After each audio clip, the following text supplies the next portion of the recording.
ஒரு படித்த பையன் ஒரு பிளான் பண்ணி ஒருத்தனை அழைச்சிட்டு போய் வீட்டு வாசலில் வச்சு தகராறு பண்ணி அருவாள் எடுத்து வெட்டி கொலை செய்கிறான்.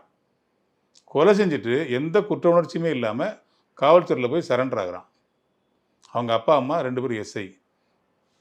அவங்களோட வழிகாட்டுதல் இல்லாமல், அவங்க கொடுத்த தைரியம் இல்லாமல், இவன் இப்படி ஒரு கொலையை பண்ணிட்டு எந்த குற்ற உணர்ச்சியும் பயமும் இல்லாமல் காவல்துறையில் போய் சரண்டர் ஆகுறான்னா, இந்த கேஸோட தன்மை என்னங்கிறத அவங்க வந்து டீட்டெயிலாக பேசியிருப்பாங்க.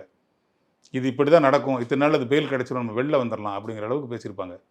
எங்களோட கவலை, பெரிய கவலை இதில் என்ன விஷயம் அப்படின்னா, ஒரு சமூகத்தை இல்லை, ஒரு காவல்துறையில் பணியாற்றக்கூடிய ஒரு எஸ்ஐ வந்து இது மாதிரி தன் மகனை ஒரு குற்றவாளி ஆக்கி ஜெயிலுக்குள்ளே போகணும்னு எப்படி விரும்புவது? அப்படி ஒரு மனநிலையில் இருப்பாங்க. அப்படி ஒரு மனநிலை இல்லைன்னா, அப்படி ஒரு வழிகாட்டுதல் இல்லைன்னா, இந்த பையன் அங்கே ஹாஸ்பிட்டல் வாசலில் ஒன்று பேசணும், அந்த வார்த்தையின் அடிப்படையில் நான் வந்து ஏதோ பொருளத்துக்கு அடிச்சிட்டேன், அப்படி எமோஷனல் நடந்துச்சு அப்படின்ற மாதிரி இருந்ததுன்னா நீங்கள் சொல்கிறது சரி.